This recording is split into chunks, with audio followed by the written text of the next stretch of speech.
Un son dans la forêt. De la chaîne Crips McPasta, du Reddit Frequent Cat.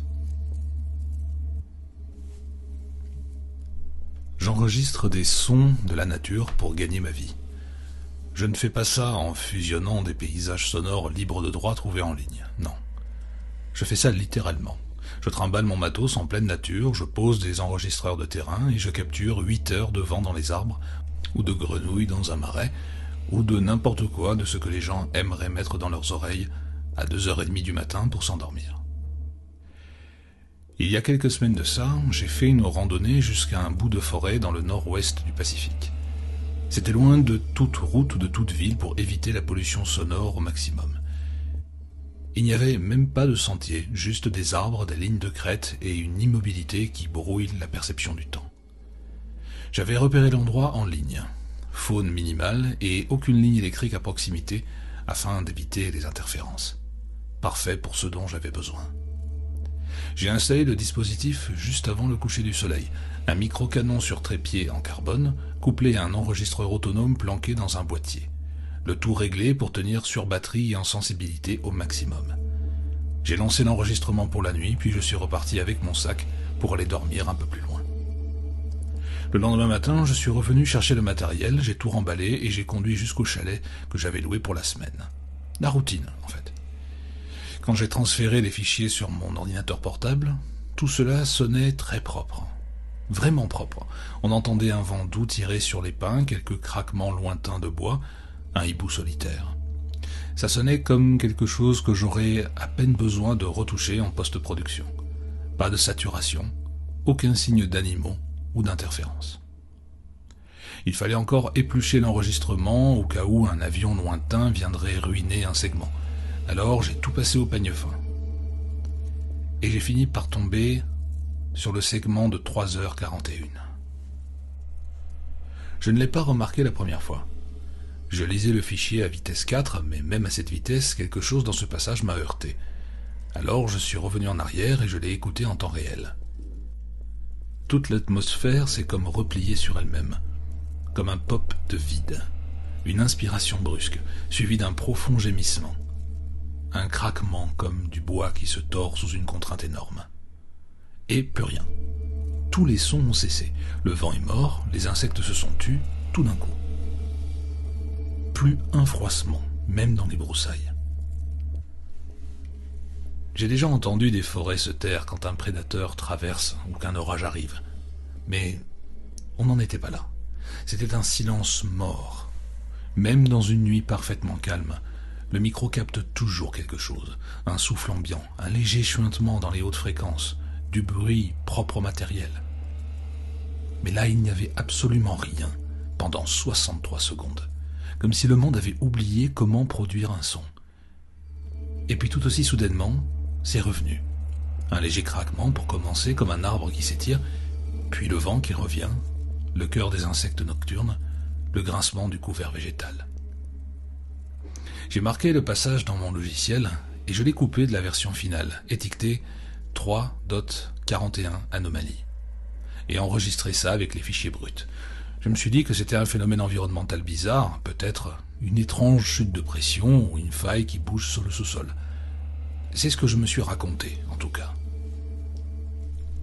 Je n'arrêtais pas de penser à cette anomalie. Ce n'était pas un problème d'enregistrement, la forme d'onde ne se mettait pas à plat.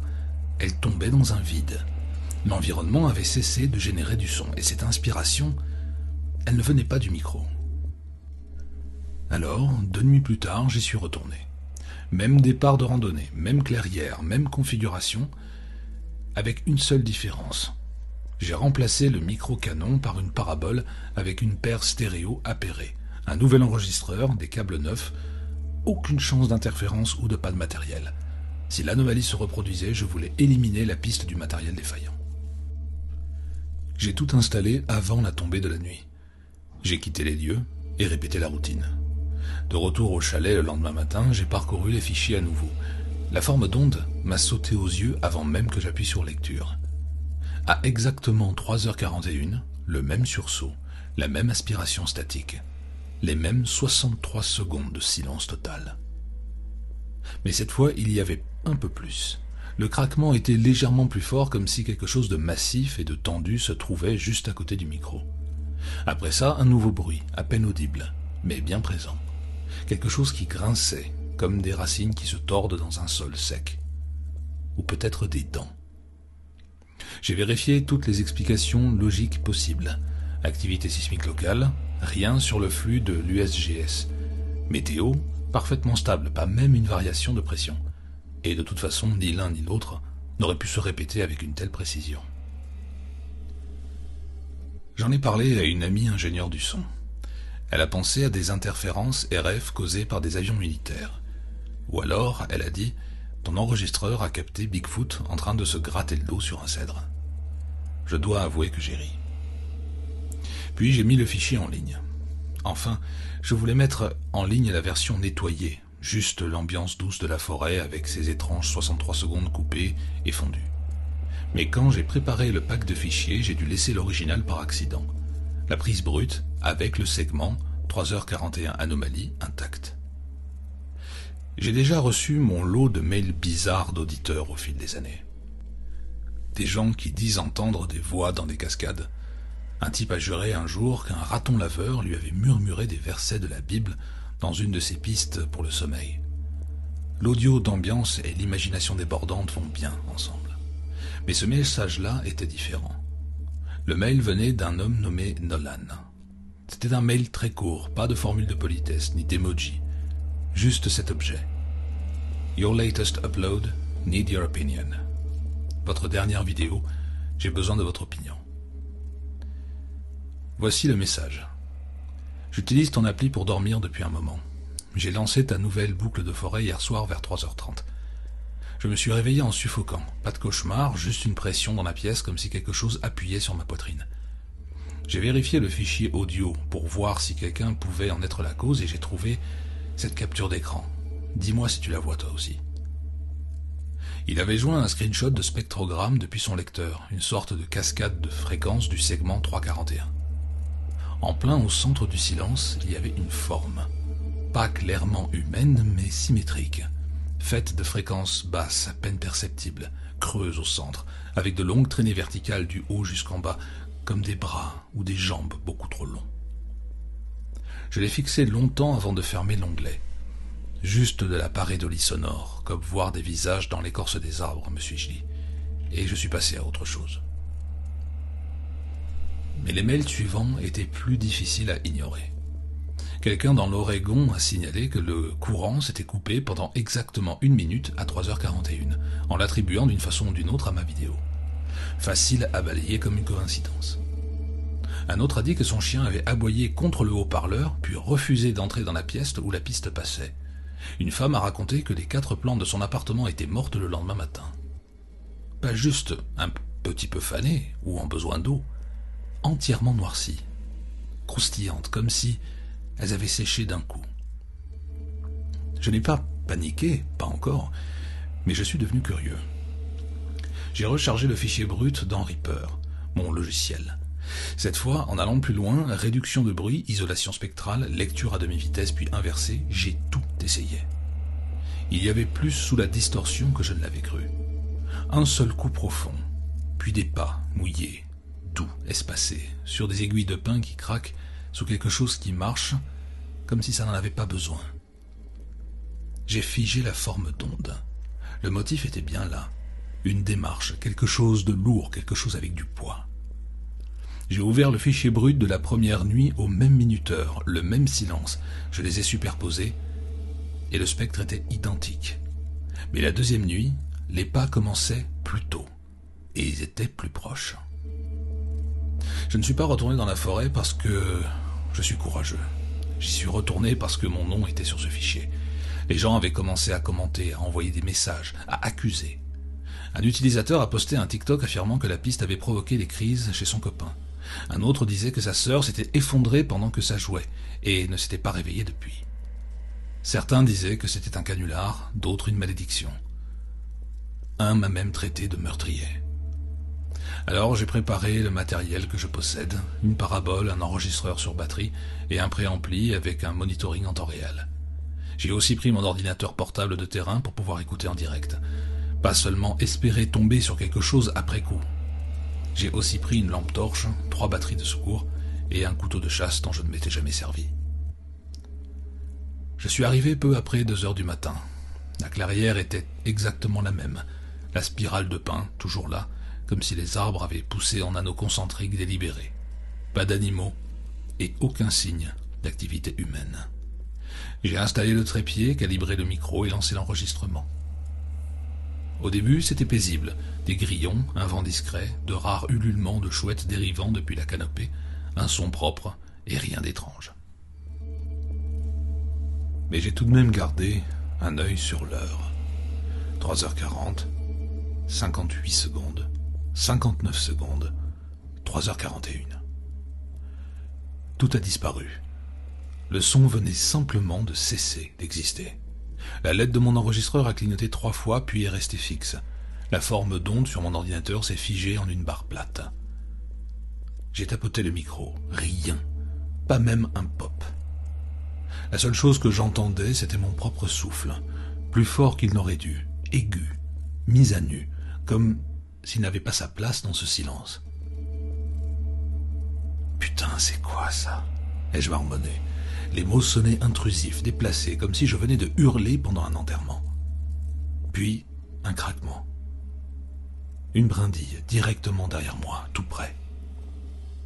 Je me suis retourné d'un coup, lampe en avant, et c'est à ce moment-là que le son est revenu, mais pas comme avant. Il est revenu comme un enregistrement joué à travers des haut-parleurs cassés, avec un écho et un décalage. Les arbres grinçaient en retard, le vent semblait avoir le hoquet, et quelque chose bougeait. Pas droit sur moi, autour de moi, en cercle, et vite. J'ai baladé le faisceau de la lampe à gauche, à droite, accrochant des silhouettes de membres entre les troncs, trop longs, se déplaçant par à-coups, flous entre les ombres. Et j'ai fini par l'apercevoir. Une tête, à l'envers, pendue en haut des arbres comme suspendue par les jambes, de grands yeux noirs comme des flaques d'huile, des cheveux filasses plaqués sur un visage gris, froissé, une peau comme du papier mouillé, plissée et souriante. Sa bouche était beaucoup trop large. Puis une main a commencé à avancer. Cette main s'est approchée et ne s'est jamais arrêtée. Le membre s'étirait lentement, impossiblement. L'épaule ne bougeait jamais de l'arbre. Le coude se pliait dans le mauvais sens. Les doigts s'allongent de centimètre en centimètre alors que la chose se trouvait beaucoup trop haut. J'étais en état de choc, incapable de bouger, sidéré par l'anormalité de ce que je voyais. La main s'est tendue vers mon cou et a effleuré une feuille à côté de ma clavicule. Ça a suffi. J'ai couru. Les branches me lacéraient les bras, les racines accrochaient mes bottes. Toutes les secondes, je trébuchais presque, me rattrapais et poussais encore plus fort. Je pouvais l'entendre derrière moi, au-dessus de moi, si vite que je n'arrivais pas à savoir où elle était. Elle ne me poursuivait pas au sol, elle se déplaçait dans les arbres. Quelque chose de lourd se balançait de branche en branche comme un gorille fait de bois et de tendons. Chaque impact faisait trembler ce qu'il y avait en dessous, un son qui n'était pas seulement dans mes oreilles, il vibrait jusque dans mes dents. Je n'ai pas crié, je ne pouvais pas. Ma respiration brûlait mes poumons, ma poitrine était verrouillée. Je courais. C'est tout ce à quoi je parvenais à penser. Je ne pouvais pas me laisser détourner par autre chose. J'avais un seul objectif en tête, fixé, et la vitesse était ma seule chance, parce que tenter de la semer en zigzagant ne ferait que m'envoyer dans un territoire inconnu. Les arbres ont commencé à s'éclaircir. J'ai vu le reflet de la lune sur du verre, ma voiture. J'ai sauté par-dessus une souche, dérapé sur le gravier, arraché la portière si violemment que la charnière a craqué. L'avoir laissée ouverte était ma seule grâce salvatrice, sachant qu'il n'y avait personne à des kilomètres à la ronde. Les clés étaient dans la poche de mon manteau, évidemment. J'ai fouillé, paniqué, la main tremblante. Et puis bang! Le capot s'est affaissé sous l'impact. Une main s'est écrasée sur le pare-brise. De longs doigts, une peau blanche d'os, des ongles noirs sales qui traçaient des lignes stridentes sur le verre comme si elle essayait de le décoller. Son visage s'est penché, un cou si long qu'il a dû se tordre plusieurs fois pour pouvoir regarder à l'intérieur. Inversé, hilar, des yeux comme de l'huile. Les clés ont trouvé le contact. Le moteur a toussé, puis tourné. J'ai enclenché la marche avant et écrasé l'accélérateur. Le gravier a explosé sous les pneus. J'ai accroché un arbre en dérapant pour filer. La chose a traversé le champ du rétro comme un flou, les bras traînant derrière elle comme des cordes de muscles mouillés. Je n'ai pas regardé le miroir pour voir si elle suivait. J'ai conduit, vite, stupidement vite. Les arbres n'étaient plus qu'un flou noir et argent. La piste n'existait plus que par instinct. Je n'ai respiré que lorsque j'ai vu le panneau de bienvenue de la ville suivante. Une fois chez moi, j'ai verrouillé la porte derrière moi. Verrou enclenché, chaîne mise, et même calé une chaise sous la poignée. Puis chaque fenêtre, une par une. Je savais que ça ne servirait à rien, mais ça donnait l'impression de faire quelque chose, comme si j'avais encore un peu de contrôle. Mon ordinateur était toujours sur la table de la cuisine. Je l'ai ouvert en passant, lançant le système de fichiers avant même d'avoir retiré mes bottes. Le plan était simple, retirer l'upload, le supprimer de l'appli, peut-être écrire un avertissement, quelque chose d'assez vague pour ne pas être ridiculisé. Mais j'ai vu les notifications, des douzaines de mails, des objets en gras. J'ai vu quelque chose dans le couloir de ma chambre hier. Je l'ai vue. Elle m'observe en train de dormir. Ça a tapé à la porte jusqu'à 3h42. Mes mains sont devenues glacées. Un message avait une pièce jointe, une photo de téléphone floue, le bord d'une tête noircie, brouillée par le mouvement, trop familière pour être écartée. 16e étage. Je suis resté là à la fixer. C'était ma faute. Pas parce que je l'avais enregistré. Ça, c'était un hasard, un accident.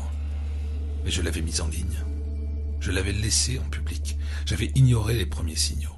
J'avais douté de moi-même parce que l'alternative, c'était d'accepter que quelque chose que je ne pouvais pas expliquer soit dans la vidéo. J'aurais dû la retirer tout de suite. Maintenant, j'avais ma chance. Je ne savais pas si la supprimer allait annuler quoi que ce soit. Peut-être que les dégâts étaient déjà faits. Peut-être que quoi que ce soit s'était déjà propagé. Mais si je la laissais en ligne, plus de gens l'entendraient, plus de gens la verraient, plus de gens la feraient revenir. Alors j'ai pris ma décision. J'ai retiré le fichier du gestionnaire de contenu, envoyé des demandes de retrait au site miroir, supprimé les fichiers bruts de la file d'attente de l'application.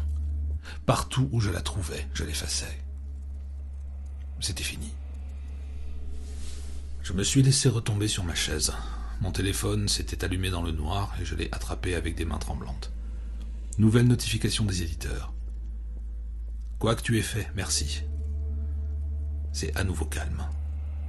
Les notifications continuaient d'affluer, toutes venant de personnes qui avaient déjà écrit, ceux qui disaient qu'ils étaient suivis, traqués ou hantés. Un soulagement m'a envahi, l'impression d'avoir au moins extrait quelque chose de bon de tout ça. Mais ma nuit ne faisait que commencer. Je n'ai pas dormi.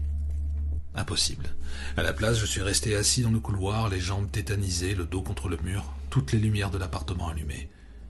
Je gardais mon ordinateur sur mes genoux, la boîte mail saturée de nouveaux messages.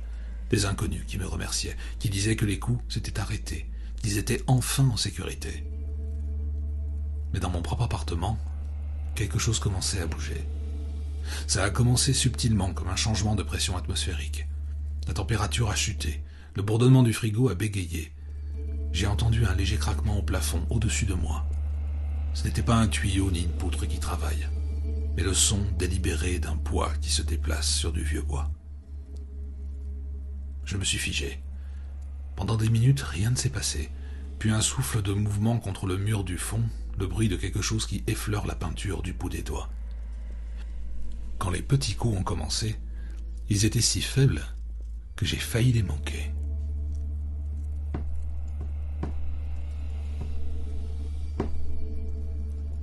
Je me suis retourné vers le son et mon estomac s'est noué. Ça venait de la fenêtre du salon. Je me suis levé prudemment, lentement, juste assez pour jeter un coup d'œil à travers le verre déboli. Juste une impression de mouvement, comme si quelqu'un venait de passer juste avant. Je me suis reculé, le cœur battant de plus en plus fort. Les coups ont changé de place, venant maintenant de la porte arrière, puis de la trappe du plafond. Chaque surface de l'appartement semblait transmettre le son comme un diapason, comme si quelque chose tournait à l'intérieur des murs, de plus en plus fort, testant la maison pour trouver le point d'entrée le plus faible. Les lumières se sont atténuées, comme si l'appartement lui-même expirait. Je ne savais pas si ça essayait d'entrer ou si c'était déjà dedans. Cette question a trouvé sa réponse un instant plus tard. Les lumières au-dessus de moi se sont assombries, pas en clignotant, mais en pulsant, lentement, délibérément, comme si l'appartement respirait. Au fond des murs, le plâtre a bougé avec un bruit sourd étouffé, puis un autre, chaque coup plus près que le précédent. Quelque chose de gros rampait vers le centre de la pièce. Je suis resté parfaitement immobile. Puis le placo sur ma gauche a gonflé vers l'extérieur, juste un peu, un léger renflement, comme si quelqu'un appuyait sa main contre de l'autre côté. J'ai regardé la bosse dériver le long du mur, glissant vers le sol. Quelque chose a fait courir ses doigts le long de la plinthe, lentement, en s'attardant, en dessinant le contour de l'appartement. Un léger sifflement a suivi. Le son d'une respiration qui glisse derrière la peinture. Je me suis reculé jusqu'à ce que ma colonne rencontre le mur d'en face. La chose dans mon appartement a changé de direction, a filé vers le plafond. Le plâtre s'est bombé au-dessus de moi, de la poussière tombante en fins filets gris. Peu importait ce que c'était, je n'étais pas lié au sol ou à la gravité. Ça se déplaçait comme une araignée dans l'isolation et les poutres, poussant contre la structure, testant l'épaisseur des barrières. La grille de la bouche d'aération a vibré, et le métal s'est tordu légèrement vers l'extérieur. De longs doigts s'étaient accrochés aux lattes et les forçaient. Une première a cédé, et une autre s'est tordue. Une silhouette de phalange noire a percé, la peau tendue sur quelque chose de trop pointu pour être de l'os. J'ai rampé sur le sol, le cœur battant si fort que je l'entendais jusque dans mes oreilles. La bouche d'aération s'est écartée davantage. Sa main a glissé dehors, des ongles gris, longs et ridés comme des échardes d'obsidienne. Elle s'est recourbée lentement, testant l'air comme on teste l'eau avant d'y mettre le pied. Elle s'est tournée vers moi, les articulations craquant, s'étirant, et puis elle s'est arrêtée, figée en plein mouvement, comme si elle écoutait, de la même manière qu'elle écoutait le silence dans les bois. J'ai couvert ma bouche avec mes deux mains, tremblant tellement fort que mes dents claquaient. Puis un son. Il ne venait ni de moi ni de la chose, mais de la table. Un ding. Mon téléphone, toujours posé près de la porte, s'est allumé avec une notification. Le son a déchiré le silence comme une sirène. Instantanément, quelque chose a changé. Un éclair de mouvement, trop rapide à saisir, a traversé la pièce. La main ou une partie de la main a jailli de l'ombre et a frappé le téléphone avec une précision chirurgicale. L'écran s'est fendu vers l'intérieur comme si on l'avait frappé avec un marteau. Le téléphone a glissé sur le sol, a vibré une fois, puis s'est éteint. J'ai raffermi ma prise sur ma bouche. J'étais paralysé. Un nouveau ding est venu, cette fois-ci de l'ordinateur. Un mail. Elle a bougé à nouveau.